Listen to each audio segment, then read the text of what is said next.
Hi there!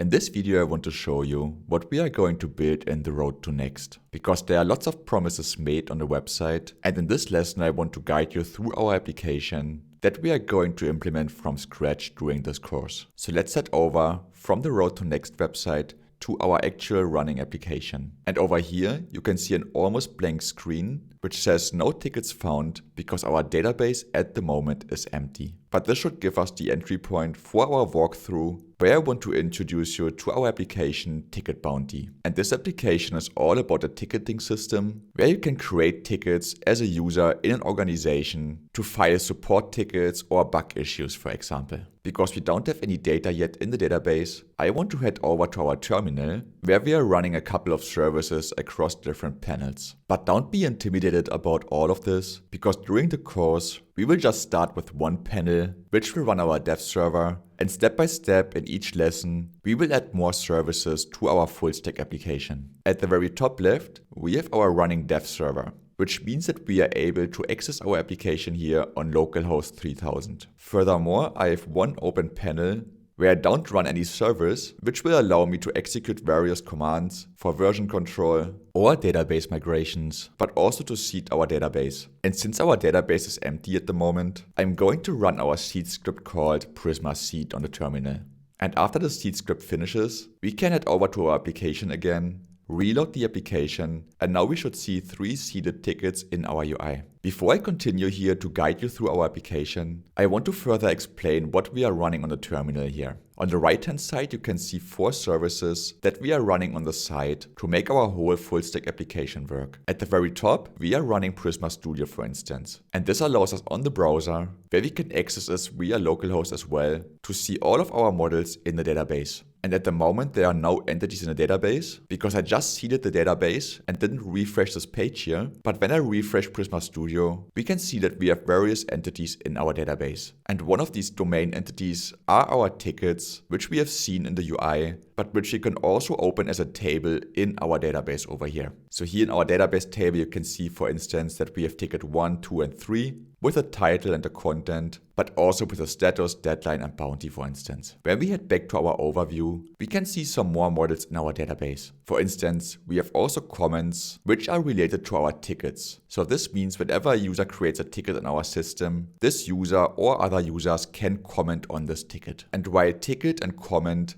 are very much tied to our domain here, regarding a ticketing system, almost all of the other models in our database are related to the overarching application to make it actually running for us. So for instance, we have a user model in our database, which allows actual users to sign up to our application, to sign into it, but also to sign out of it. And we are going to implement all of this authentication ourselves. Furthermore, each user can be related to one or many organizations. And this relation between user and organization is called membership. In addition, when a user gets invited to an organization, we have also our invitation model over here. Last but not least, we have also security-related models in our database. For instance, we are able to generate a password reset token in the case of a user forgetting their password. And we have also an email verification token, which will allow a user to verify their email before they can access our application. Maybe you have also seen our attachment and our credential model in the database. And attachments will allow us to upload files to our tickets, but also to our comments. And credentials will allow us to create an API key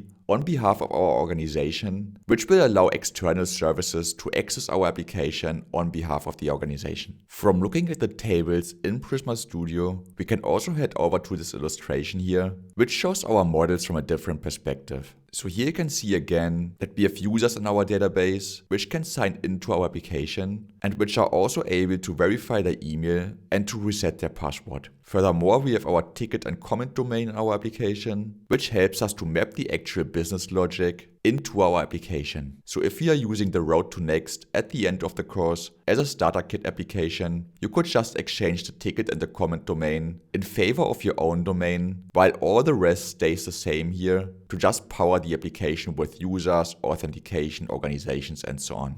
Furthermore, down here, you can see that tickets can have self-relations as well in our application, which means that you can reference tickets in other tickets. And as I have said before, we are using an attachment model for our file uploads, where the attachments will track our file uploads that we are conducting in AWS S3. And the cool thing about this here is that our attachment is a polymorphic relation, which means that we are able to upload files to our comments, but also to our tickets. At the top right corner, you can see that we are hand-rolling our multi-tenancy application with organizations, memberships, invitations, and users. So this means we are not relying on any third party, but instead are able to have all this data in our own database where we have the full control over it. So for instance, our membership model allows us 2 roles, admin and member, and also permissions like can delete ticket, so that after finishing the course, you can either stick to roles or permissions or both and extend these properties with more roles or more permissions. Last but not least, we will also be able to connect organizations to Stripe, which in other words means that users signing up to your application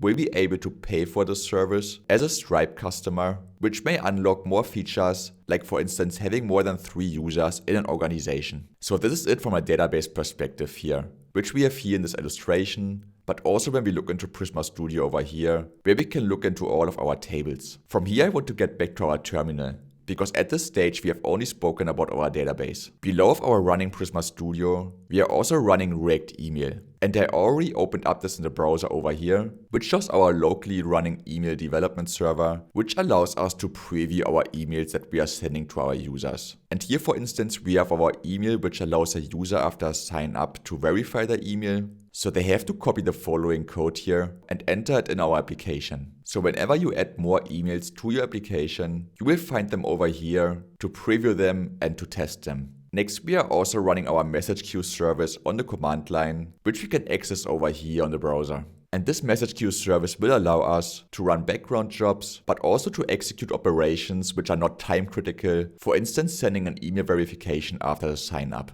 Last but not least, as I said before, we will also be using Stripe, which will later allow you to bill your customers off your application. And for this we are going to implement a recurring subscription service, which will then allow you to charge your customers on a monthly or annual plan. And essentially this is it for all of our running services on the command line. So at the top left corner, we have our running dev server. On the bottom left corner, we have our empty terminal, where we can execute operations for version control or database seeding. And then on the right hand side, we have our running third-party services like Prisma Studio to access our database, React Email to preview our emails, Ingest for our message queue, and Stripe at the very end to charge our customers on a monthly or annual plan. From here I want to head over to our actual application, where I want to give you a walkthrough from a UI perspective. I want to start this walkthrough on a public page of our Ticket Bounty application. And on this initial public page, we are listing all tickets across all users. In other words, this means that all tickets in our application are public, so a user is not required to sign in. But once we try to access the detail view of a ticket, we are redirected to our sign-in page because the view on an individual ticket is protected. And from here we could continue our journey by either signing in or signing up to the application. For the sake of demonstration, I just want to show you the sign up area here, where we have to provide a username, email, password and confirm password before signing up. And this would trigger an email verification email, where we would receive a code that we would have to enter in the application before getting access to the application. But since I don't want to go through all of this with you in this video here, we will just sign in with a user that we already have in our application, because previously we seeded our database with 2 users. So I'm going to sign in with a user that's already in our database, and after I'm signed into the application, I end up on the My Tickets page, where we can see that we don't have any tickets yet, but where we would be able to create a ticket for us. And this is what I'm going to do next. So I'm calling my ticket issue with authentication.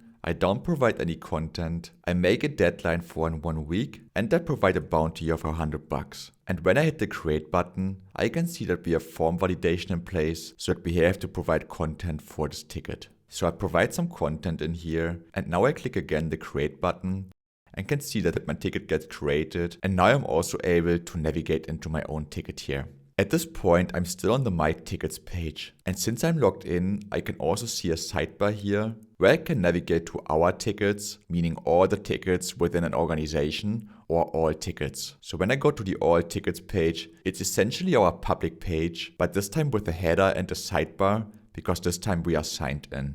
But in the end, on this page, we are seeing all tickets across all users of our application. And if at some point there are too many tickets in this list here, or also on the lists in the Our Tickets or My Tickets pages, I can simply search all tickets. So for instance, searching for auth here. And as you can see, this searched by ticket that I just created. And you can also see that the URL adapted to our search term here. So I could just grab the whole URL, copy it, send it to my teammate, and my teammate would see the same stateful UI as I see right now. Furthermore, when not searching for a ticket, we can also sort tickets by newest, which is the default, oldest, or bounty. So for bounty, for instance, we will see that ticket number 3 will become our second ticket in this list of tickets. So I select bounty here, and we can see ticket number 3 ends up over here. And the same as for the search, our sort key ends up in the URL as well. So let's head over to the Our Tickets page, where we can see all the tickets in our organization. And in this case, we see our own ticket, but also the ticket by the admin user who is a member in our organization. And from here, I'm going to create fast forward 2 more tickets. Ticket number 4 with a bounty of $99 and ticket number 5 with $77.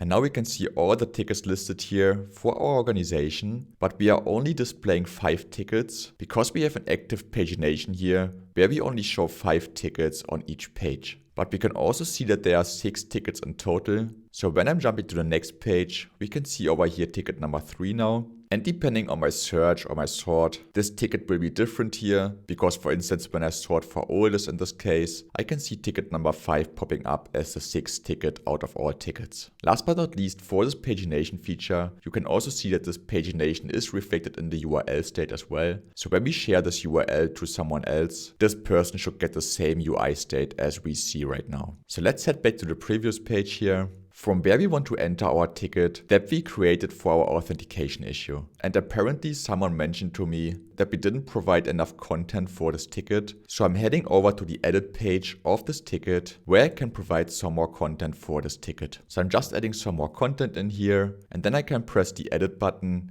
and will be redirected to the ticket detail page here. We can also see a toast message saying ticket updated. And now on the ticket detail page, we can see our update content being shown here. And then in the case someone wants to work on this ticket, we set the status from open to in progress, for instance. And this is reflected with this icon here. And we have also seen a success message shown as a toast message. Since we are already on the detail view for this ticket, you can see that we have our ticket details over here. But you can also see that we are able to upload files for this ticket, which are getting stored at AWS S3. And we are also able to create comments for this ticket. And inside of each comment, we can also optionally attach files. So let's write our first comment here. And I just comment this ticket now. And we see the comment popping up here in our UI. And when I write comment number 2, I can press the comment button again. And I should see in the UI reflected also comment number 2 here. Next, let's add a comment number 3 here, where we want to add files to this comment. So I'm just going to pick these 3 files here, open them here, and we can confirm that we want to upload these 3 files along with our comment. And now I'm pressing the comment button again. These files are getting uploaded to AWS S3. We see our toast message saying comment created. And we also see comment number 3 here with our 3 attached files for this comment. And from here we could simply download these files again or delete them if we don't need them anymore in this comment. Let's check out now how it's also possible to link tickets in other tickets. So I'm going ahead here and copy this URL for this individual ticket. Then I'm going back in my breadcrumbs to all the tickets. And then I'm heading over to ticket number 1, where I want to create a new ticket referencing my other ticket. And here I'm just saying, I think this is the same issue over here. Paste my link in here and then comment in this ticket. And after commenting, I can see my toast message popping up, and I can also see reference tickets in here, issue with authentication, where I can just navigate to this linked ticket now. And when I scroll down to my comment, I can see that this ticket is being embedded in this comment as well. So I can simply click this link here and I'm getting redirected then to my issue with authentication ticket. What's also interesting in our other ticket here, ticket number 1, where we already have some comments for this ticket, you can see when I'm scrolling down now that all these comments are being lazily fetched with infinite scrolling. So we have seen that these 2 comments are already prefetched, but these other 2 comments are coming in lazily because we are scrolling down on this page. So let's try this again by reloading the UI.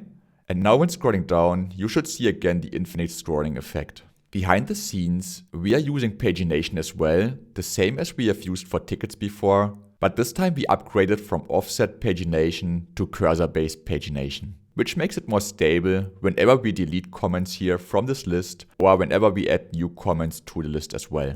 And essentially this is most of it regarding our tickets feature. So for this course I wanted to keep the domain related logic pretty small, because when you are using this application as a starter kit application, you can just change the tickets to something else which relates to your own domain, while all the other things can stay the same. And if you change the tickets to something else, it may be still interesting to you to have for your own domain entity file attachments and comments, because both of these features are pretty generic and could be used for any other domain. From here I want to head over to the other areas of our application. And since we have light mode for our application as well, I want to continue this walkthrough now in light mode. So let's head over to our account page here, where we have a profile page and a password page. And on this password page, we can change our password with some additional security layer by sending an email to ourselves before being able to change the password. And we have also the profile page where we don't see anything, because during the course there will be lots of challenges where you get the opportunity to implement features with guidance yourself. Now let's head over to our organization page, which is pretty interesting as well. So on this organizations page, we can see all the organizations where we as a user have a membership. And at the moment, this is only one organization with the name organization 1, because this is an organization that we seeded in our database for development purposes the same way as we seeded these 2 members to the organization. And one of these 2 members is us here, and the other member is the admin user, because otherwise on the Our Tickets page, we wouldn't see the tickets from ourselves, but also from the admin user. So let's head back to the organization page to explore some more features over here. As a user of this organization with the member role, we don't get many buttons to press here. But let's create another organization, which we are calling organization number 2, and we are going to create this here. We are getting redirected to the tickets page, but in the toast message we get also a link which allows us to head over to the organization again. So I'm clicking this link here, and I don't end up on the organization's overview page, but already on the organization detail page where I see all the memberships. So just to give you an overview, when we go back to the organizations over here in the breadcrumbs, we now have organization number 2 here, where we are the admin user, but there's only one member in this organization. And you can also see that this is our active organization now. So whenever we create a ticket, this ticket is getting assigned to this active organization. And when we are heading now to our tickets page, we can see that this tickets page is empty because this organization has no tickets yet.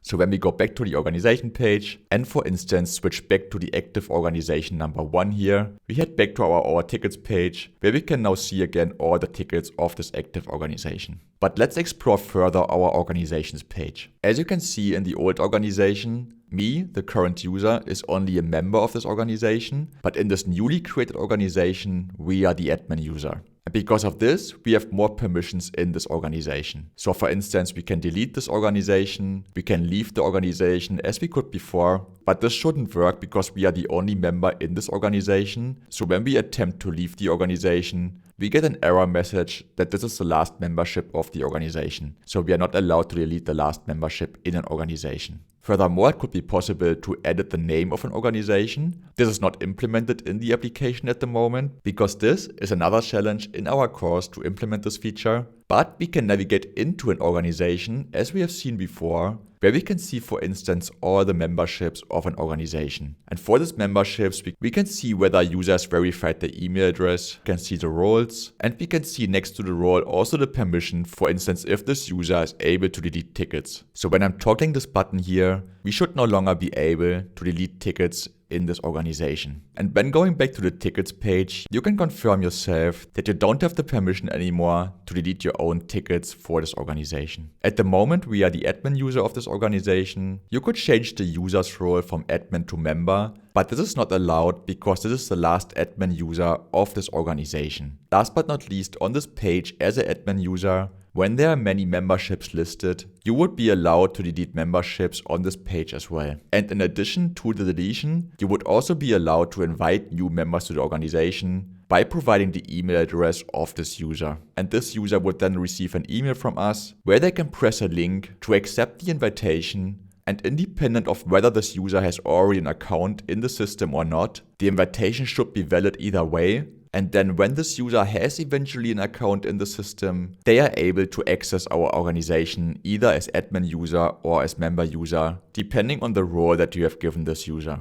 So whenever there are active invitations, you can head over to the invitations page and you should see over here all the pending invitations for your organization. Last but not least, on this organizations page, you are also able to create credentials for your organization. And I already mentioned this before, that these credentials enable you to create an API secret for your organization. And with this API secret, you can talk with a protected API that we implement in this course with our ticket bounty system, for instance, to delete tickets in an organization. So for instance, we could give this credential the name external API. We create this credential over here. And then we can copy the secret here from our toast message, because after showing it for one time here, this toast message will disappear and we never see this API secret again. So at this point, you could make sure to store it in your password manager. And essentially this is it for the UI walkthrough here. You may already spotted that one item from this dropdown is missing here, which would be our Stripe subscription, which isn't implemented at the stage of recording this video, but this will show up over here, and this will allow you to subscribe as an organization to our ticket bounty software as a service, which then after paying an annual or monthly plan, would unlock more features for you, for instance having more than 3 memberships in your organization. But as I said, this is something that is not implemented yet for this video. Last but not least, I want to head back to our The Road to Next website, because as I said in the beginning, there are lots of things listed on this website which may be interesting for you to learn about Next.js, but also in general about full stack web development. So if you are not convinced after this video here,